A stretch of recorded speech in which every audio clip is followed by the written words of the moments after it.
Alrighty, folks. The long-awaited, big-budget AAA Marvel's Avengers video game is finally here, and it's fine. It's not nearly as bad as the Doomsayers were prophesying, and also not anywhere near as good as most of us Marvel fans were hoping. Certainly nowhere near as good as an all-star team of superheroes like the Avengers deserved. The game has a number of issues. Some, like the myriad bugs, will hopefully be squashed in time, while others are baked into the core design of the game. With this video, I want to take a deep dive into one specific aspect of the game's design, pick it apart, and analyze the relationship between a game's mechanics and its narrative, lore, and characters. Full-on spoilers for the main single-player campaign, as well as launch endgame content, might be discussed and may pop up in the video. You have been warned. This game has a number of issues that cause it to fail to live up to its peers in the superhero action genre. And before we move on, yes, this is a superhero action game. More specifically, a brawler. Games as a service is a monetization and content rollout structure, not a genre. While being a game as a service can tell the player what to expect with regards to post-launch content, it doesn't, or at least shouldn't, convey any information regarding the actual gameplay loop and progression structure of a game. Games as a service titles are most often shooters, but they don't inherently have to be. For Honor is an ever-expanding game as a service, and it is a third-person online melee fighting game. Similarly, the Avengers isn't, or shouldn't be, beholden to certain standards just because of its monetization structure. There's a lot of other stuff going on in this title, and a lot to unpack beyond being a game as a service. It suffers from a depressing lack of at-launch supervillains to fight, a surprisingly small scope with regards to Easter eggs and references. The game depends greatly on the Avengers mythos, yet is frustratingly light on exploring or acknowledging any kind of specific history for this particular take on these characters, resulting in an over-reliance on your outside knowledge of these characters to fully appreciate their world and story. And while some of these will no doubt be rectified, being that the game is meant to be an evolving service, I think it is valid to point these things out and criticize them. However, there is one negative design decision that is so baked into the core fundamentals of the game, so central to the design philosophy of this title, that it affects literally everything, from character progression, to the core gameplay loop, to the in-game economy, to level design, to communicating objectives to the player. It is a common game design goal, one the gamers have seen countless times before, and will continue to see for years to come. A design decision that will keep an okay game, one that may even become great one day, from ever truly becoming an excellent Avengers game. And that design decision was to make the Avengers a looter. Now, I'm assuming most of you know what I mean by that, but let's define our terms real quick. While plenty of games feature loot or gear of some type that is collected from enemies or scavenged from a battlefield, looters define themselves by their loot. Gear, equipment, armor, weapons, money, the core progression of a looter is centered around getting a lot of procedurally generated loot until you get specific items that you like or are particularly strong, and doing it again for incremental upgrades. Rinse and repeat. Before we go too deep into the criticisms, I want to be clear. I like this game. I actually like this game quite a lot. I'm even managing to enjoy it despite all the loot. That's because, for a large majority of character progression and the entirety of the narrative campaign, I'm able to mostly ignore the loot, and just equip best gear, dismantle the dead weight, and carry on. The campaign, if brief, was sweet, and the core combat and character skill trees are incredibly fun, as is smashing baddies with your friends. But eventually, the loot will come calling. And it is loud. The best video games harmonize all of the elements of their design into a cohesive whole, one in which story and mechanics reinforce each other. I believe that a team attempting to translate a superhero from the comics, or movies, into a video game should try to bear that hero's unique identity in mind and showcase it in as much of the game design as possible. It should influence combat design, traversal, level design, mission structure, progression, story, everything. Borrowing design from other games is totally fine. If a suitable mechanic was already developed elsewhere, there's no need to reinvent the wheel. However, those mechanics should still be in service to the inherent power fantasy of whatever character, or characters, the game is about. The trick then becomes to combine all the right elements in the right way. The best superhero action games of the last decade, notably Spider-Man and the Arkham games, did so well because they nailed this design philosophy. Spider-Man builds its combat around acrobatics, webs, and crowd control, and builds its objectives around traversing the environment and rescuing people. Side missions emphasize connecting with and helping the people of New York.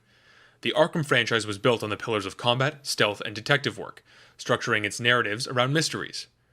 It's very clear that, when the decision was made to make the Avengers a live service title, the development team looked at other games of that type, notably Destiny, and bolted on some mechanics and design from those games, regardless of if they really suited the Avengers. Principal among them, and our focus for today, the loot. Now, to be clear, I'm not going to be criticizing whether or not the loot in this game functions properly or is a well-implemented mechanic. I think there's a lot of debate on that already, and I think most of the community has agreed that, at launch, the loot isn't great. However, this video isn't about that. I'm instead going to spend this time explaining why the Avengers never should have been a looter in the first place. The most controversial mechanic in the Arkham series, for example, was the Batmobile of Arkham Knight. Not because it was a bad mechanic, or because it wasn't mechanically engaging, it was controversial because it didn't feel like Batman. Batman doesn't normally drive around in a massive tank armed with a huge gun and smash through buildings. People had been clamoring for the Batmobile in the series for years, but they wanted a sleek, speedy car, chasing enemies and tracking down leads, releasing oil slicks and caltrops to stop enemy vehicles. Rocksteady made an interesting system that was fun in and of itself, it just felt wrong. I'm going to argue here that the loot in Crystal Dynamics Avengers game has a similar problem. I generally believe the use of loot here as a game design tool primarily serves four functions. It creates room for endgame progression, allowing the players to continue to upgrade and improve their characters beyond unlocking all the skills and abilities in the normal progression. As a corollary to that, it creates a grind, keeping people invested in the game and, by extension, close to the real-world marketplace. It allows for more varied build diversity, allowing people to tailor how they play a character and ensuring no two players use the same character identically. It gives something for players to search for in a level, thus varying mission objectives. And finally, through status effects and random attributes, it provides a means for team strategy through ability synergies. Firstly, I want to state my issues with these design goals themselves. While I appreciate the desire for further progression, I personally don't like grind and usually view it as lazy design. I should want to play your game because you've created meaningful challenges and gameplay scenarios for me to overcome, not to make arbitrary numbers climb incrementally higher. I also prefer my progression to be intentional and directed, and not dictated by random number generation. Not everyone agrees with me, lots of people like a grind, and I acknowledge that this is a very personal take, but it is where I'm coming from, and I wanted to state my bias. However, as we'll get into, I think there is a better way to do grind without the loot and gear. As far as build diversity goes, I think that is wholly unnecessary for, and often contrary to, the inherent fantasy of playing as these characters. Sure, there may be some wiggle room with regards to how you perceive Iron Man versus how I perceive Iron Man, but ultimately, it's still Iron Man. He still wears a high-tech suit of battle armor, flies around and shoots lasers at people. The same goes for the other Avengers. Black Widow, Hulk, or Thor have very defined traits and iconic characteristics, which are actually reflected really well in their skill trees and heroic abilities.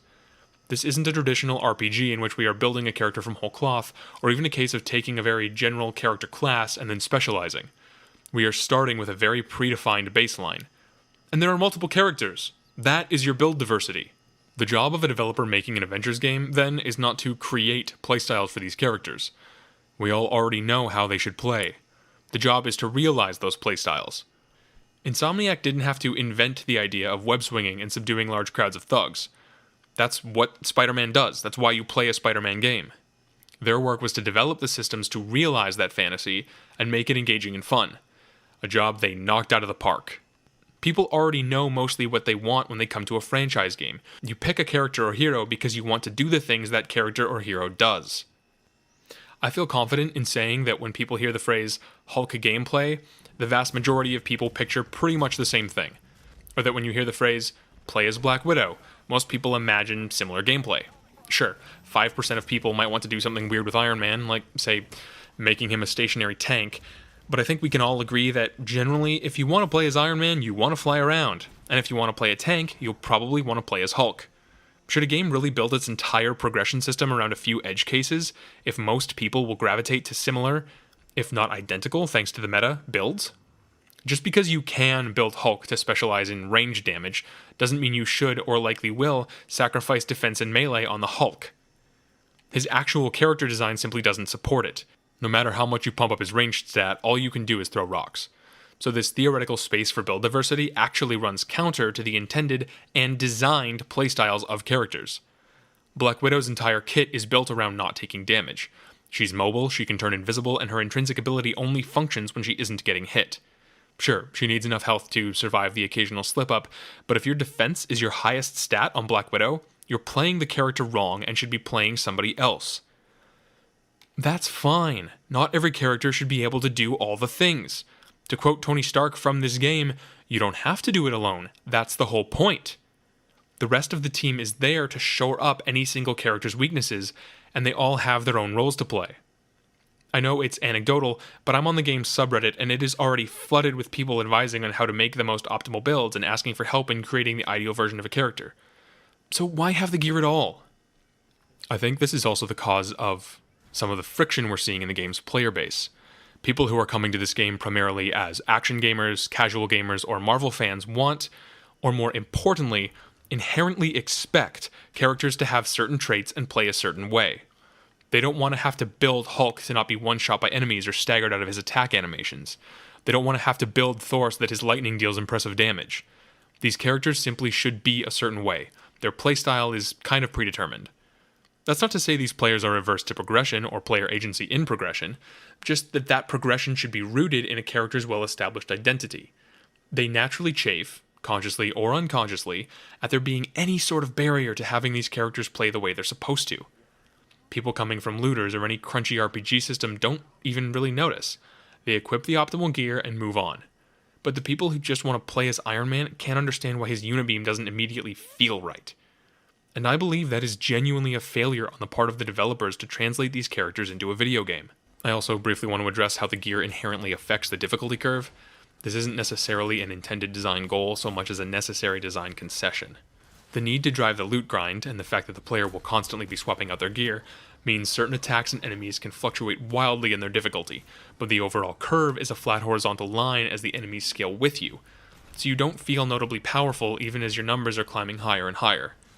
Then there are the modifiers, which are an artificial way to push random gear builds, which have nothing to do with the character you're playing, thereby negating your ability to make the builds you actually want and also creating weird artificial difficulty spikes. None of this contributes to the intended power fantasy of playing as Earth's mightiest heroes. So that kind of covers my gripes with the intended design goals in a general mechanical sense, but I want to look more at how the gear clashes with character identity. These characters are iconic, not just from the films, which are a clear inspiration here, but from the decades and decades of comic book history, which the developers claim to have taken much inspiration from as well. Part of the iconography of these characters is their gear and costumes. I mean, sure, it might make sense in the real world for Tony Stark to make Iron Man suits for everybody. And yes, I know he has made various suits for others over the years. But Captain America using his shield is part of his character and appeal. It represents him, just as Black Widow's Widow's Bite bracelets represent her. These characters use very specific equipment. It is an extension of who they are and their role on the team. It's one of the goofy conceits of comic book universes that we all love. Having Thor pick up new hammer parts from a loot box, or buy a new cape from somebody is so absurdly off-brand and out of place, it is remarkable that the idea ever made it past the concept phase. This also speaks to how the loot will always fail in its intended goal of providing meaningful, substantial gameplay-changing effects. In most other looters, the loot can very immediately and tangibly change how you play. In a fantasy RPG, picking up an axe is different from picking up a sword is different from picking up a bow. You know as soon as you see it, the ways that it will immediately change the feel of your character, giving you different combos or access to new special abilities. In a looter-shooter, a shotgun is very different from dual pistols or very different from a sniper rifle. The loot feels meaningful because any given piece has the potential to not just tweak, but entirely change how you play the game. You simply can't do that with the Avengers. Captain America isn't suddenly going to start fighting with a sword because he found one in an aim lab. Thor isn't going to put down Mjolnir and pick up an assault rifle. So not only does it run counter to the character's identity to have the loot in the first place, the loot itself is rendered less impactful because it is being attached to these characters. The two concepts work in perfect disharmony to be as uncohesive as possible. Just as important as their gear are their abilities and powers. When was the last time you read a story in which Captain America used Pym particles on his shield to shrink his enemies? Or saw Kamala Khan infuse her fists with gamma radiation somehow to poison her enemies? The way these characters battle evil is just as important as the fact that they do. This bolting on of RPG status effects into an Avengers game simultaneously leads to lazy catch-all game design and diminishes the identity of individual heroes. Ant-Man or Wasp, should they be added, could and should have the ability to shrink enemies as a unique and individual part of their kit. But anyone can do that. Hulk has some unique skills and perks that enable him to release gamma radiation, and could theoretically have even more, since that's kind of his thing. But anyone can do that. These things are a big deal in Marvel lore. Hank Pym is very protective of Pym particles, fearing how dangerous they could be, and him giving Scott Lang his blessing to be Ant-Man is a big deal. It's welcoming him into a dynasty and expanding that particular corner of the Marvel Universe. But here, everybody can fling those things around. When someone says gamma radiation, people take notice. That's how you get Hulks. That stuff is dangerous. It's not just something to throw around. They even address this in the story in many of the mission chains, in which the Avengers need to stop the spread of gamma radiation. But then the next second, Black Widow is just gamma punching people. Plasma damage is an obvious fit for characters like Captain Marvel or Iron Man, but Captain America or Black Widow are just as capable of applying that status damage. The list goes on. Cryo damage, cosmic damage. In the comics, these things are tied to specific characters. It makes them who they are. It just feels off to randomly have these characters proc abilities that have nothing to do with them.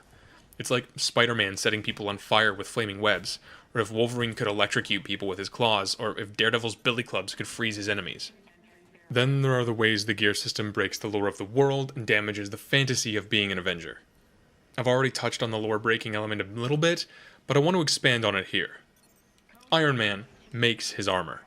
Thor uses a very, very specific hammer. Kamala doesn't even use gear, it's all supernatural ability. And the Hulk? He's not exactly the equipment-using type. And the developers know this. They try to justify their gear by having Hulk inject nanites into his hand, or using performance enhancers, or getting components represented by a new rib cage. Again, it's so at odds with the character it simply doesn't fit. The freaking Hulk does not need performance enhancers. He's the Hulk. His whole deal is, Hulk is strongest one there is. That's why you play Hulk. Cap doesn't steal new shields from enemies. Tony Stark doesn't fish his armor out of shield vaults. And what about future characters? Let's take Black Panther as an example. The King of Wakanda, adorned in the sacred, scientifically advanced ancestral armor of his people, physically enhanced in the ritual of the heart-shaped herb, and trained from a young age to master his body in order to be worthy of the mantle of Black Panther. Is he going to be fishing new claws and cowls out of treasure chests? The design doesn't match the fantasy the game is trying to sell. As a perfect illustration of this fact, the game doesn't use its gear to influence the hero's appearances. Cosmetics and gear are handled entirely separately. I don't really have a problem with this personally, as I tend to use transmog in any game that has it to pair my desired stats with my desired look, but I do think the fact that it is the default in this game is telling. The developers know that the Avengers have iconic outfits, equipment, and abilities, and they know they can't just scatter bits of them throughout random chests, but they try to do it anyway. This extends into the resources necessary for the inevitable loot upgrade grind. Uru is a sacred metal of the Asgardians, used to forge their mightiest weapons, chief among them the Stormhammer Mjolnir. It's significant to Thor and his mythos, but you can find it in boxes all over Jersey City. Vibranium is among the rarest metals on Earth, found almost exclusively in Wakanda, having crashed there in the form of a giant meteor thousands of years ago. It's important to Black Panther and his corner of the Marvel Universe. But you just know that once the Black Panther expansion drops, there'll be vibranium gear and probably vibranium resources collected from all over the place to upgrade that gear. The end result is a dilution of all the little things that make both the broader Marvel Universe in general, and these characters in particular, unique, iconic, and special, into this homogeneous mass of multicolored lights in ever-increasing numbers. Then there are the vendors. I cannot stress how inappropriate, idiotic, and obnoxious it is to have people on the Avengers' own helicarrier whose sole job it is to sell the Avengers' gear and costumes. This isn't the real-world marketplace. These elements are within the fiction of the game world. There's a whole set of tutorialized missions dedicated to introducing Kamala to these vendors. There are people on the Chimera who have gear that is apparently better than Tony Stark's, but they need you to buy it off them, despite being on your side and relying on you to save lives and protect the world. There shouldn't be any kind of currency in an Avengers game. We've all gotten used to this kind of thing in games, but it makes absolutely no goddamn sense here. Why is some random woman selling Iron Man helmets to Tony Stark? If I have to listen to Chastity McBride complain one more time about how Captain freaking America isn't funding her coffee habit, I'm gonna lose it. Also, this is unrelated, but why do the faction leaders who give out missions, also stupid, but that's a whole different topic, talk about cycles? They don't ask if you have any spare time or a free few hours, they ask if you have any spare cycles to get a job done. It's like they literally copied a script from Destiny, random sci-fi terms and all, and never bothered to change it. I think they've patched this out since I put it in the script, but it was stupid and I never saw anyone talking about it. Okay, digression over. When talking about how the gear system breaks the fantasy, we finally need to talk about how it ruins the gameplay loop. I don't mean in a mechanical sense, although having to pop into a gear menu all the time to dismantle stuff is annoying. I mean in a narrative or thematic sense. Narratively, there are a number of moments, specifically involving Iron Man, that address the making and improvement of his armor, and at the end, he makes a new fancy set of gear for the whole team. It's played in the story as a big deal, but then every 30 seconds you're getting new gear from random aimbots, which is apparently far superior to anything that idiot Tony Stark could cobble together. Then there's the theme and fantasy of the game. The Avengers are heroes.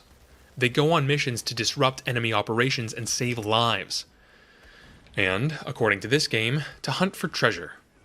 See, if I'm playing an RPG where I design my character, or I'm a generic adventurer, or even a morally grey or questionable pre-written character, I don't mind taking my time between the life-saving in order to hunt down better armor, or the money to pick myself up a better weapon. But these are the Avengers! We know how they operate and what they're about.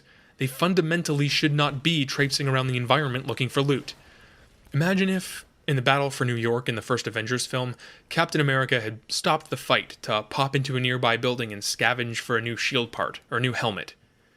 It is a complete failure in adaptation.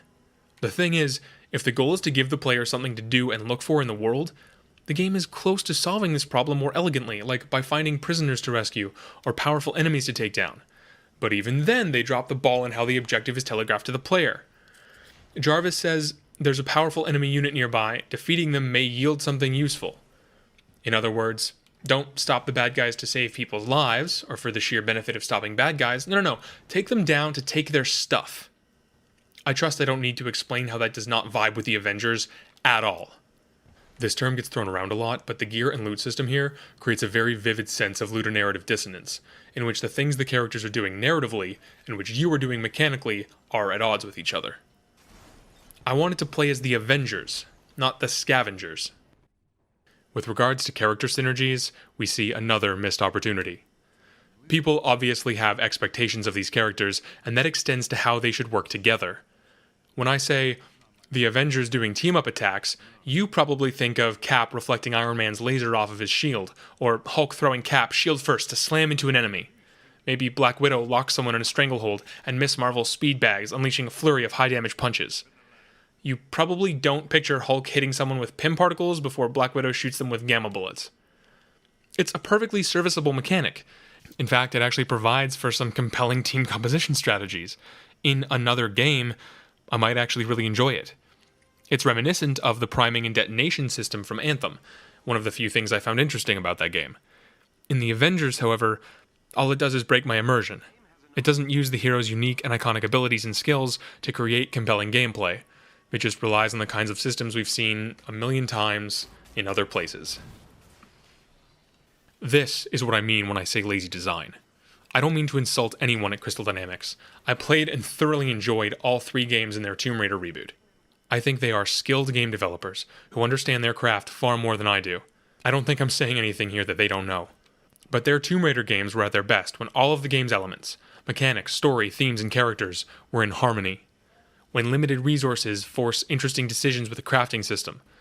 When the ammo you crafted for the last encounter doesn't suit the new situation, and Laura's ingenuity as a character is mirrored in your creativity as a player as you jury-rig a solution. They took the premise of a smart woman forced to use limited resources to survive a hostile environment and built the mechanics and systems around that. Did they invent crafting and resource management? Of course not. But they combined all the right elements while modifying, adjusting, and innovating as necessary to deliver on the core fantasy the game was trying to sell. This is where we see the laziness of Avengers that leads to failure in adaptation. The systems in the game aren't inherently bad in any way. Thousands, probably millions of people play and enjoy looters. Opening chests and getting new gear is a cornerstone activity in video games. These systems aren't bad, they just don't belong here.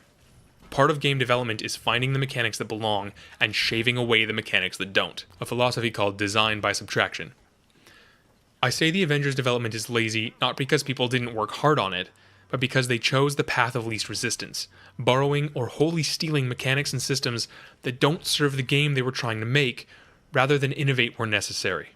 The laziness is conceptual, not a reflection of the team's actual physical effort. A AAA co-op online action superhero brawler is totally new. The potential to leverage the Avengers license into something truly unique and incredible was practically limitless. But for whatever reason, I suspect publisher pressure, this team instead created a fantastic foundation of character design and core combat, and then did the absolute bare minimum to flesh out the rest. They didn't innovate anywhere else. They didn't even really tweak the systems they took from elsewhere. They just glued them all together. So the game isn't usually terrible. It's just okay. Alright, so what then? I've thus far spent a lot of time complaining, but what would I have rather seen? To be clear, there are a lot of problems with the game, like its over-reliance on the MCU, and a depressing lack of supervillains. There are other structural issues that I would have liked to have seen handled differently in an Avengers game. I don't think it should have been a live service game, for example. But here, I'm not trying to imagine an Avengers game from the ground up. I'm going to be proposing changes that would fulfill the same design goals as the gear, while getting rid of all the problems I have with said gear. I'm working within the framework of the game we got, not imagining something entirely new. Firstly, I want to address the goal of giving the player something to look for, something to do in a mission. You drop into a map and want to fly, swing, and jump around before finishing the main objective. You've got some guys to fight, to stop them, not to rob them, and some prisoners to save.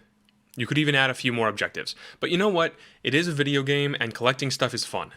The comic books already in the game are a great start, and them giving small team-wide bonuses is a nice touch.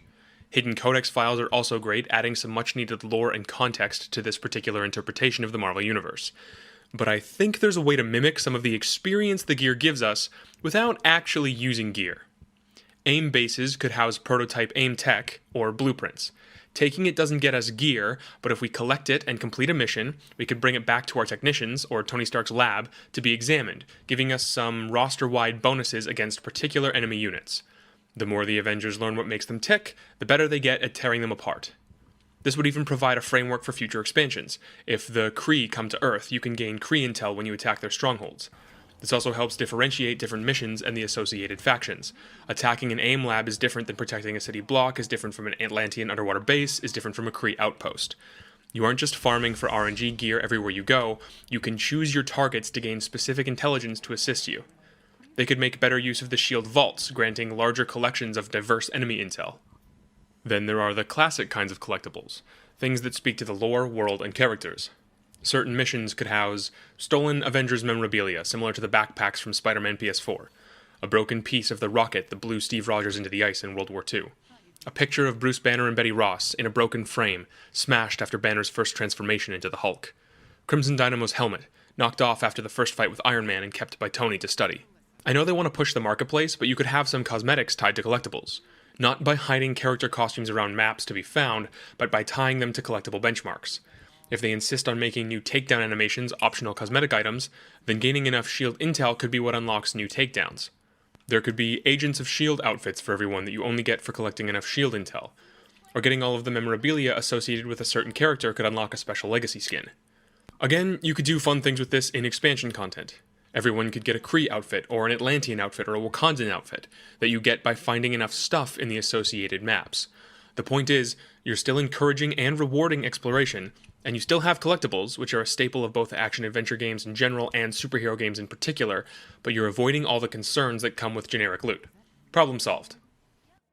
I'm going to handle build diversity, progression, and grind kind of all at once here, because my proposed solution affects all three. The game already features lots and lots of challenges. The challenge cards handle mostly cosmetic unlocks, there are missions that basically equate to defeat X enemies or collect Y resources, plenty of global missions are essentially just benchmark challenges. I propose using a similar benchmark challenge system to unlock character-specific perks and upgrades. These challenges could range from defeat 50 synthoids to trigger your assault heroic 20 times or complete 5 villain sectors. These would be lifetime, hero-specific benchmarks. Whenever you achieve one of these milestones, you unlock a character-specific perk, and the goal for that benchmark is increased. If the goal was defeat 50 peacekeepers, and you accomplish it, then the perk unlocks and now the goal is defeat 100 peacekeepers. When you achieve the next milestone, the associated perk levels up. These could be general upgrades like 5% chance that a combo finisher deals massive stun damage, which could upgrade incrementally through 10%, 15%, etc. as you accomplish the benchmarks. But you could have more character-specific perks in this system, like using Rage causes Hulk to emit gamma radiation, dealing damage over time to all enemies around Hulk. Upgrading the perk could increase this damage or the range of the gamma emanation. Essentially, this system would allow for the exact same kinds of perks and small bonuses that are currently found in the gear system, but without any of the previous problems I mentioned. No plasma damage on Cap or cosmic damage on Widow here. We want these to remain in line with the associated characters, not the random generic RPG damage effects. These perks, and their associated benchmarks, could appear in their own trees. Some perks could be locked behind other perks in certain tiers. To manage power, characters at certain levels could only apply a certain number of perks, or only perks from certain tiers. As you level up, you're not only getting new skills and upgrading your perks through a benchmark grind, you're also able to apply more of those perks. With this system, you wouldn't be reliant on the RNG to progress and build your character the way you want. You can see the benchmarks and view the perks and seek out the challenges that will help you unlock what you want. It would also mean that you're working on your preferred build from the very beginning. In the actual game we got, early gear is useless as you level up and becomes nothing more than fodder for upgrade materials, which means you aren't even trying to build the playstyle you want until you reach the endgame loop. In my proposed perk system, your perks are a valid part of character progression and build right from the get-go. Plus, it's easier to try out different perks and builds, encouraging experimentation. As a bonus, if the perks and their associated challenges are related properly, then you can be rewarded for playing the way you want, such as boosting laser damage on Iron Man the more you use his lasers. To account for the inevitable power creep of new expansions, new tiers of perks could be added and characters could be allowed to equip more perks at once. This system is already almost in the game.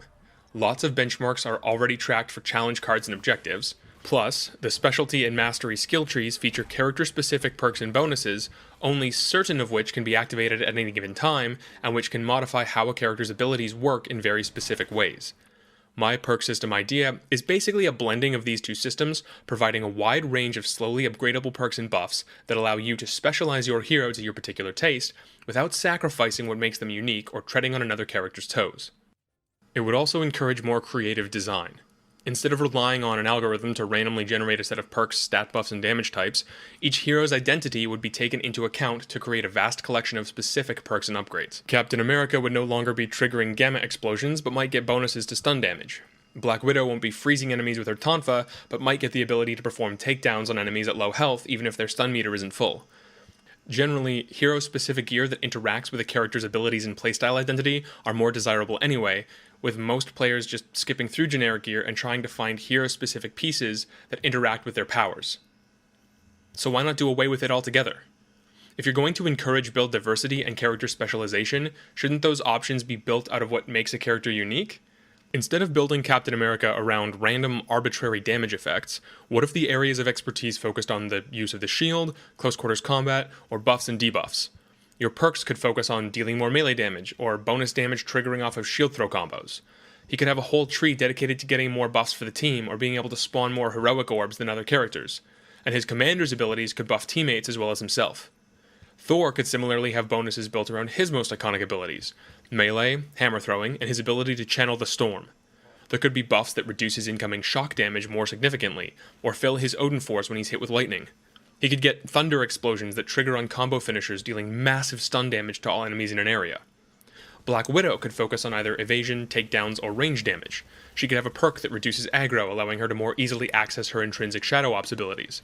She could get greater increases to critical damage from Shadow Ops, or have a perk that allows her to gain some incremental bonuses from it before it's full, or keep it up even after taking a certain amount of damage.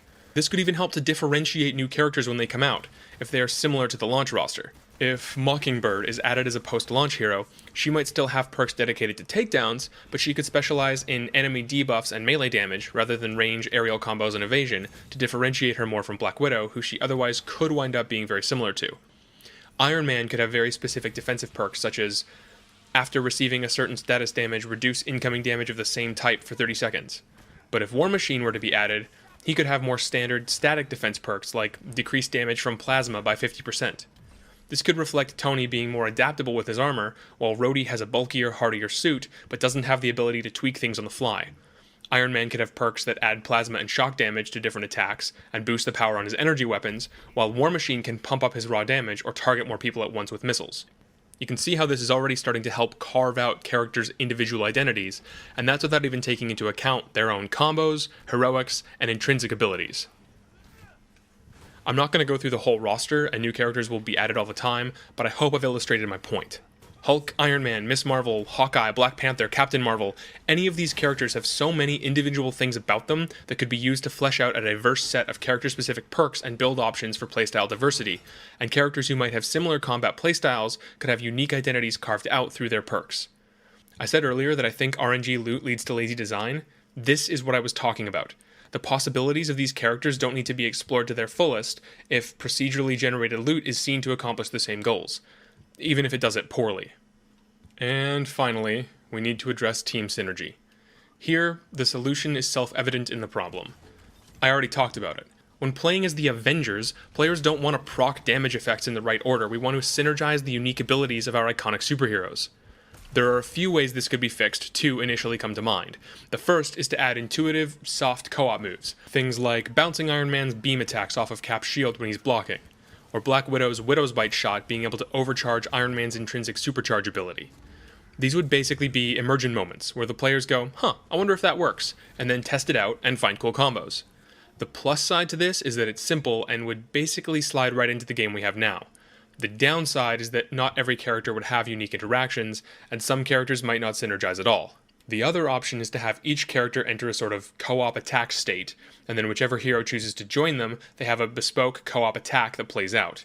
These could be much more specific and allow both characters to do something that isn't a part of their regular kits, such as Cap launching Black Widow into the air to drop AoE grenades, or Hulk hurling Cap to slam his shield into a big enemy for massive damage, like the classic X-Men fastball special. Every hero could have their own cooldown on how often they can trigger co-op moves. These could even play into our perk system. Characters like Captain America or Black Panther, leaders, could have perks that enable them to boost co-op attack damage, or drop more synergy orbs, allowing the team to use these attacks more often. The plus side is that you would get really unique, flashy, impactful attacks with this system, and could really make every two-man synergy feel special. The downside is that it would be less fluid, and while it would guarantee that each character can partner up with every other character, it would also negate the possibility of any two characters having multiple team-up options. And of course, it would require notably more work from the developers, which is either a positive or negative depending on your perspective. Basically, you can do it like Marvel Ultimate Alliance 3, where certain attacks or abilities just happen to combo with each other, or Marvel Ultimate Alliance 2, in which unique co-op attacks require a resource and a special activation to accomplish. I think ideally I'd like to see some kind of combination of both. They both have their merits, and both are inherently way more evocative of the Avengers than the warm color, cool color, random gear-based battery effect attempt at team synergy the game offers us now. In the end, Crystal Dynamics' biggest sin isn't that they made a bad game, though that is obviously subjective and debatable, but that they made the wrong game. All of the mechanics in a video game should strive to support the game's core design. In the case of an adaptation of a superhero, this means that all of the game's mechanics should be in service to the superhero, or heroes, that the game is about. If you played an Avengers game, and Captain America couldn't throw his shield, or Iron Man couldn't fly, you would say that the developers made a bad Avengers game, even if the things those characters could do was fun and well designed in its own right. Or if Thor was written as a sneaky, backstabbing character, or if Kamala was a cynical, jaded loner. You would feel that the characters were bad, even if they were actually well-written characters in and of themselves. The adaptation would be wrong, so it would be bad. The same expectation should be leveled against mechanics in the game, like character progression and level design. Ultimately, you spend too much time doing things the Avengers don't do in this Avengers game. Captain America simply doesn't use cosmic radiation. He's a super soldier, the pinnacle of human capability. Hulk doesn't freeze people, he just smashes. Thor doesn't shrink his enemies, he relishes a battle against a mighty, worthy foe. The bigger and stronger the better. The Avengers don't loot for treasure. When adapting an established franchise, the goal should be to realize the franchise's potential, not paint the franchise on completely irrelevant mechanics.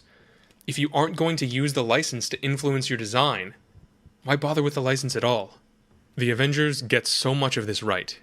The combat and hero design teams did an incredible job of creating a base framework that can be molded and shaped to fit the various different heroes. The fact that the game stars characters as diverse as Thor, Black Widow, and Hulk, and they use basically the same button configuration and yet feel so different, is an incredible achievement. The progression through skill trees only enhances this, as each character has heroic abilities and combos that are so perfectly tailored to them. It is very clear that this part of development put each character's identity at the forefront.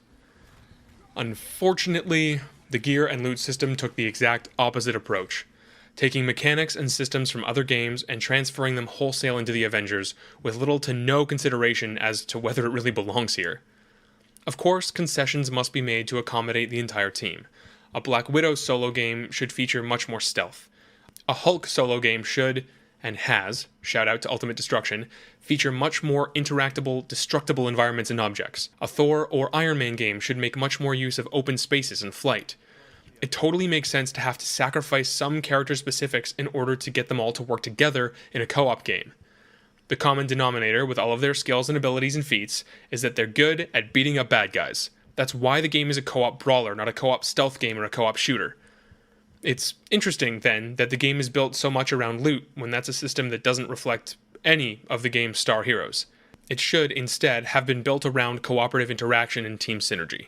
The end result is a game that lacks a strong identity. It feels as though it is being pulled in two entirely different directions, and while that would be damaging enough in any video game, it is especially disheartening here, as one of those directions is far, far away from what makes the Avengers the Avengers. To be clear, I'm not hoping, asking, or expecting for the game to get some massive overhaul that removes the gear system. This stuff is built right into the game's bones, and changing it would require a massive rebuild of the whole thing. I just wanted to use this as an opportunity to examine how mechanics tell story and reinforce character. And, I suppose, to grieve for the Avengers game we didn't get. I'm still having some fun with this game, and I'll come back to play it when new characters are added, but I think for the average person this game is probably a 6, maybe a 7 out of 10, and that's a real shame, because the Avengers deserve to be an 8 or 9, and I truly think they could have been, if they hadn't been weighted down by all this loot and gear. If the team had instead really focused on realizing the fantasy of playing as the Avengers.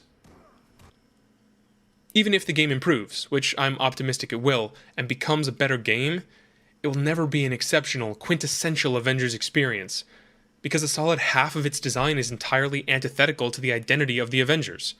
It doesn't feel like a game built from the ground up to express the fantasy of being Earth's mightiest heroes.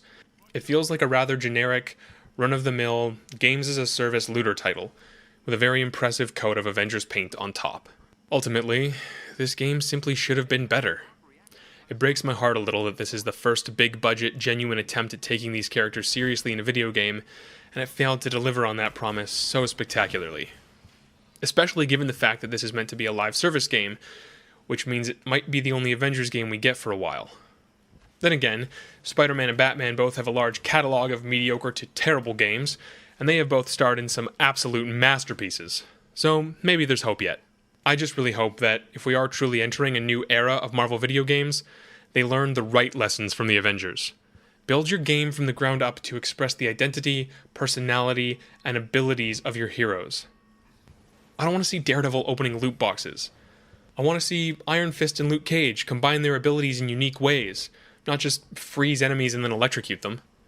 If I finally get the big-budget co-op X-Men game I've been dreaming of since I finished X-Men Legends 2 all those years ago, I shouldn't be stealing visors from the Hellfire Club to add fire damage to Cyclops' eye beams. I shouldn't be raiding new decks of cards from the Morlocks to add psychic damage to Gambit's attacks. I shouldn't be stealing new tails from the Shi'ar Empire to cause Nightcrawler to disappear in a burst of cosmic radiation. And I certainly shouldn't be finding new arms for Iceman on Asteroid M that allow him to suddenly add electricity to his ice attacks. The X-Men deserve better. Superheroes deserve better. The Avengers deserved better. If you made it this far, thanks for sticking with me. If you liked the video, give it a like. If you didn't, give it a dislike. Let me know in the comments your thoughts on loot being implemented in an Avengers game. Am I spot on, overreacting, completely crazy, some combination of all three? Let me know down below. I have very strong opinions about trivial things, none more so than superheroes, so I love to talk about them. This script took me a long time to write because I kept adding to it and tweaking it for quite some time. To be honest, there's still more I'd like to say, but I think I could just keep adding to the script forever and never actually make a video. I want to reiterate that I'm not trying to insult Crystal Dynamics here. They're clearly a passionate group of talented game developers. I have to assume that there was some kind of higher-up interference here, whether it was from Square Enix or from Marvel. but somebody who doesn't make or play games just thought that the live service looter model was the new hot thing and made the team make this. You can see their passion and their ability in how solid the single player campaign is, their use of set pieces and character storytelling. I'm just bummed out that all of that hard work kind of had to die on the altar of the game as a service. If this is your first time here, a subscription would go a long way in helping our channel grow. I have a few different videos in the works about how to adapt various superheroes into video games, so if that sounds interesting, you definitely want to be subscribed so you don't miss out. That's it for me. Thanks again for listening, and I hope to see you again. Until then, stay safe and be good.